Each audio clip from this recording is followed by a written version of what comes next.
afternoon, Professor. My name is Stephanie Jane. My name is Lola Rodriguez. My name is Laisa Mena. And we are presenting Chapter 5, Strategic Capacity Management for the Schultes Hospital. And now Stephanie's going to start with the introduction and with question number 1. Alright, so before I introduce you to the Schultes Hospital case, I want to briefly mention the definitions for this chapter. Capacity is the output that a system is capable of achieving over a period of time. In this case, we'll be analyzing the expansion of the hospital's capacity to determine if either to serve considerable unsatisfied demand by adding one more day of operations or adding another floor of rooms to the hospital. Another thing that we'll be using is the capacity utilization ratio, where it is the measure of how close the firm's current output rate is to the best operating level presented by a percentage. And this I'm going to show you in question number 1. So, for the background of Schultes Hospital, it is established by Dr. Edward Earl Schultes in 1945, known for as the inventor of the Schultes repair. Originally, it helped young men who were unable to enlist in the military because of their hernias. Dr. Schultes' unique repair method improved surgical results and reduced recovery time.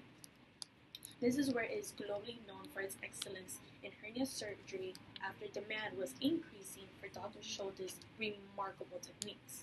Specializing in external abdominal hernias has resulted in early ambulation, meaning getting up from the operating table and able ability to walk, and higher success rates greater than 99% for Schultes patients.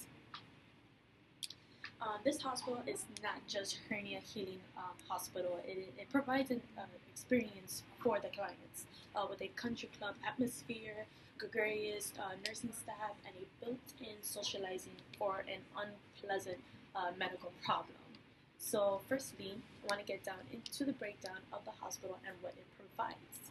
So firstly, each patient undergoes a screening exam prior to setting a date for operation done between 9 in the morning and 3:30 in the afternoon, Monday to Friday, and 10 in the morning to 2 p.m. on a Saturday.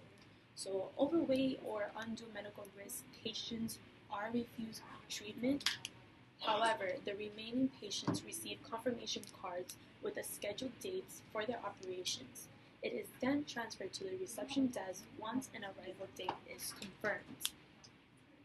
So, after arriving at the clinic a day before the surgery, there is a brief pre-operative examination and completion of any necessary paperwork. Once settled in the room and introducing themselves to their roommates, the orientation begins at 5 p.m., followed by a dinner. Patients gather at 9 p.m. in the lounge area for tea and cookies. At the end of the day, patients go to bed between 9:30 in the afternoon and 10 in the afternoon. Well, actually at night. On the day of operation, the patient is administered to a local anesthetic, leaving him or her fully aware of the operation. The hospital offers an ambulation where the patient can walk from the operating table to a nearby wheelchair to return to their room.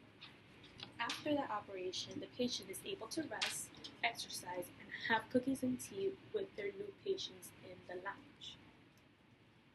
So the information that this case provides is the hospital has 90 beds averaging 7,000 operations annually. The medical facilities consist of 5 operating rooms, a patient recovery room, a laboratory, and 6 examinations rooms. So with this, there's 150 operations per week, with patients staying at the hospital for 3 days. Doctors operate only 5 days per week, and there is 12 full-time surgeons and 7 part-time assistant surgeons. So to get to question number 1, it is how well is the hospital currently utilizing its beds? So when I was saying previously of the information that we have 90 beds. So let me say here 90 beds easily. Okay, let's go 90 beds.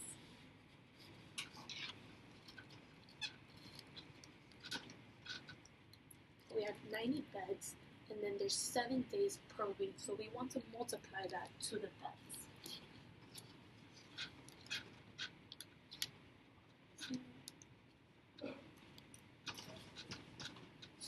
gives us 630 beds per week.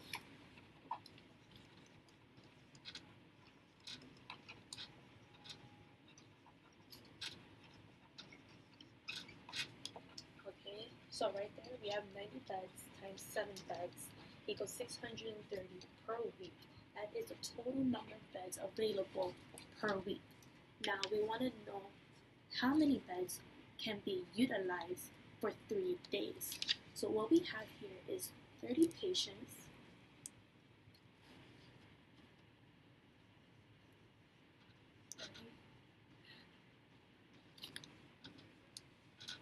We want to multiply that by 3 days. Let me get another marker because it's running out of ink. Okay. So multiply that by 3 days.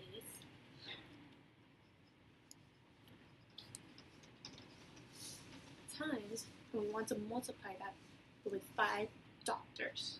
We have 5 operating rooms. This would give us the number of beds utilized for those 3 days in a given week. So 5 doctors,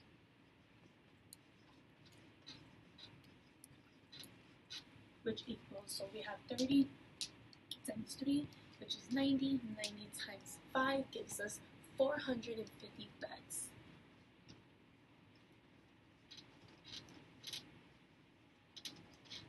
Now with this, as I said earlier, we have the capacity utilization ratio. This is going to give us the capacity used divided by the best operating level. So therefore, in all, we're going to be using utilized beds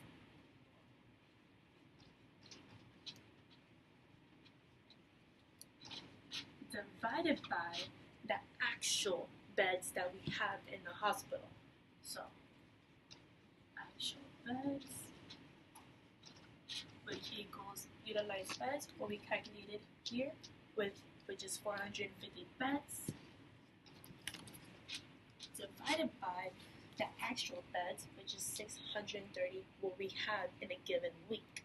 So 630, we divide that and we get 71.43%.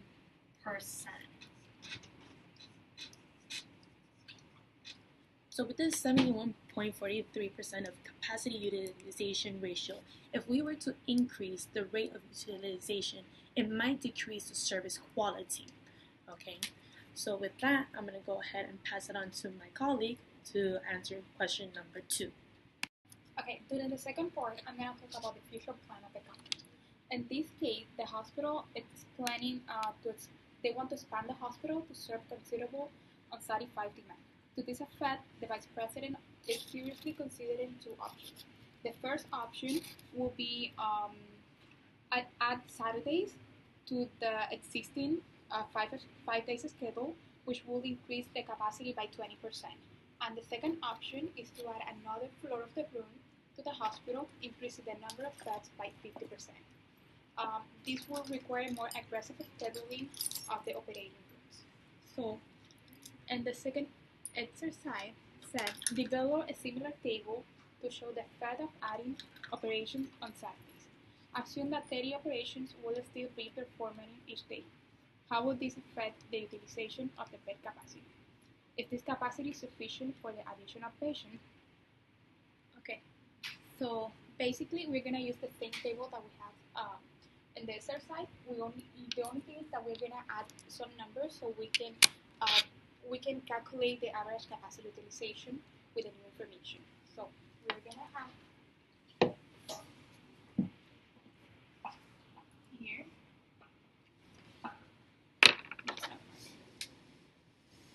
here we're going to add 30 because we're adding 30 hours, and also inside.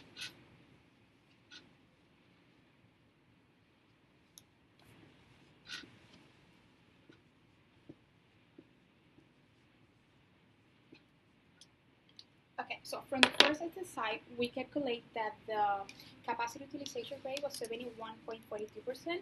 Now, with the new information, we're going to calculate the average capacity utilization. Okay, so we're going to add information for each day, and then we're gonna do the calculation, and then we will have the final answer with this information.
The total here will be 85.71%.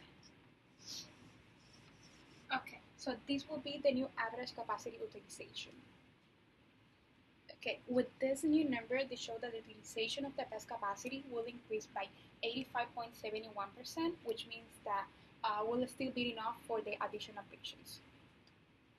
Okay, so for the third question, the question is, now look at the effect of increasing the number of beds by 50%. How many operations could the hospital perform per day before running out of bed capacity? Assume operations are performed 5 days per week, with the same number performed in each day. How well will the new resources be utilized relative to the current operation? Could the hospital really perform this many operations? Okay, so in this case, okay, the first thing that we're gonna do is we're gonna calculate the capacity for each bed. I'm gonna do it in this part.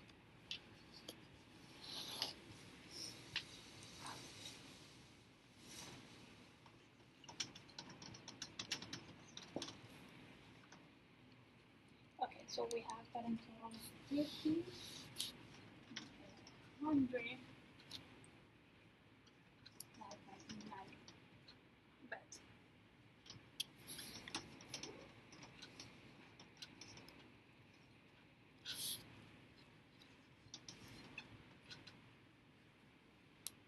We have in total 135.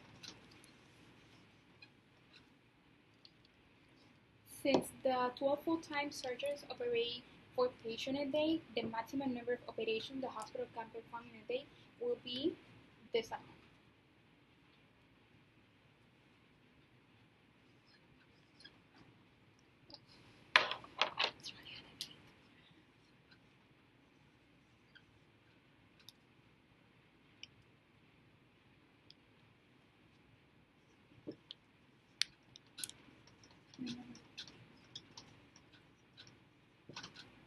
The number of surgeons is 12, so will be in total 48 operations per day.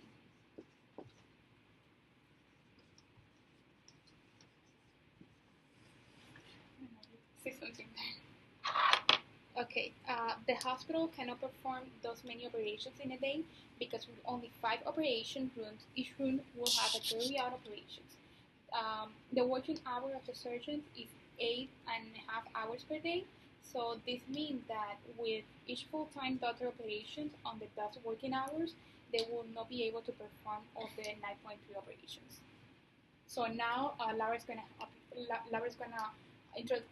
respond question 3. This will be the last question, number 4, and the question is, although financial data are sketchy and an estimate from a construction company indicates that adding bed capacity will cost about $100,000 per bed. In addition, the rate charged for the hernia surgery varies between about 900 and 2,000 US dollars, with an average rate of 1,300 per operation. The surgeons are paid a flat of 600 per operation. Due to all the uncertainties in government healthcare legislation, Schultheiss would like to justify any expansion within a 5-year time period. So I'm just going to explain two scenarios, and this will be the first one. So we have a bed capacity increased by 50%, and the total number of operations in a day would be 50% times 30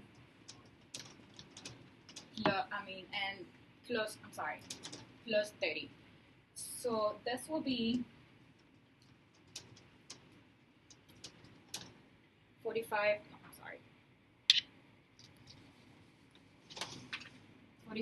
bed capacity. And then we have the cost of expansion that will be 100,000 and times by 15, which it will be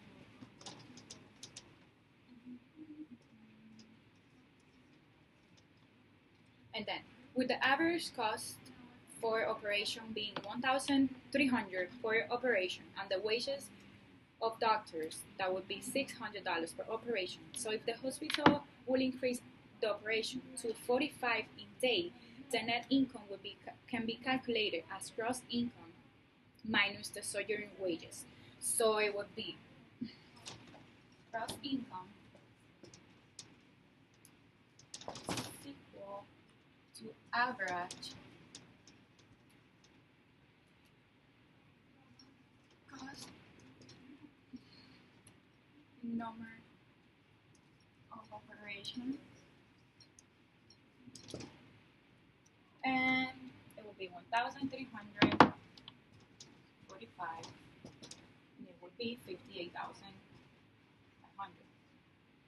And then the wages will be 45 times 600, and it will be 27,000. And then for the net income, then will be this, which will be 58,500. Minus this. So my net income would be 31,500. So this is a scenario 1.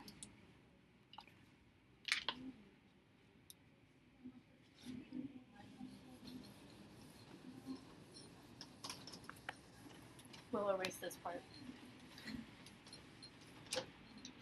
Okay, so with this scenario, when the total number of operators per day is 30, which the average cost for operation being 1,300 per operation, and the wages of doctors is $600 per operation, the net income is also derived by subtracting the surgery wages from the gross income of the hospital as follows. So it would be gross income, it will be equal to average cost times number of operation. So it would be 1,300 times 30, which will be 39,000. And then, since the surgeon's wages is still the total of 27,000, as we did on the scenario 1, then the net income would be the same. So we have 39,000 minus 27,000, and it will be a total of 1,200, sorry. So by saying this, by comparing both scenarios from a financial standpoint, Schultheiss can use the higher returns to justify its expansion. Unlike the current return of 1,200, by spending the hospital stands to gain a gross profit of 19,500, which is 32% $32,500 minus $12,000 per month. So with an annual gross profit of 378,000, which is 31,500 times 12, the payback period will be, okay, so let me just write this down.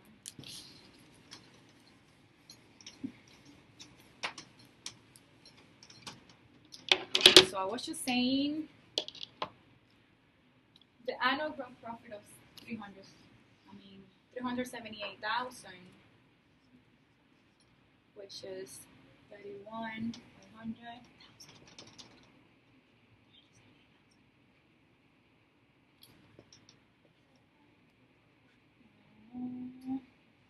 Sorry, I was missing 1 0.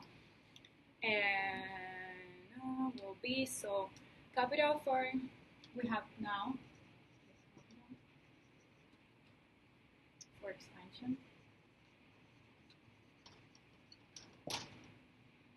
divided by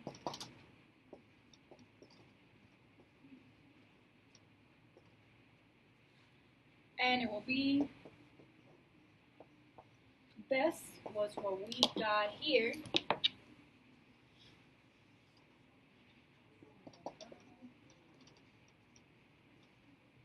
and it will be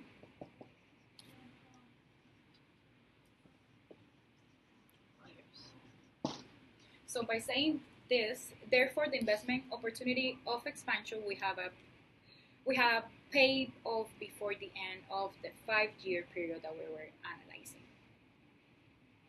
So there are different options that the hospital can perform to satisfy the market demands. The first option will be the creation of a new building to expand the hospital. Second, add Saturday's operation or adding a new floor. The creation of the new floor will allow the hospital to continue maintaining its quality and control, as well as allowing the hospital to increase the number of available beds to 45 beds. In our opinion, the best solution for the hospital will be to add Saturday's operation in the schedule. By making this change, economies of scope will insist on producing products at a lower cost. In this scenario, there will be no cost construction or hiring new staff. And the unfortunate side is that the employees will have to get used to the new schedule and the changes that may occur to better opportunity with the hospital. With this change, the hospital will be able to increase its capacity to 1,500 per year, solving their issues with running at maximum capacity. So this was all, and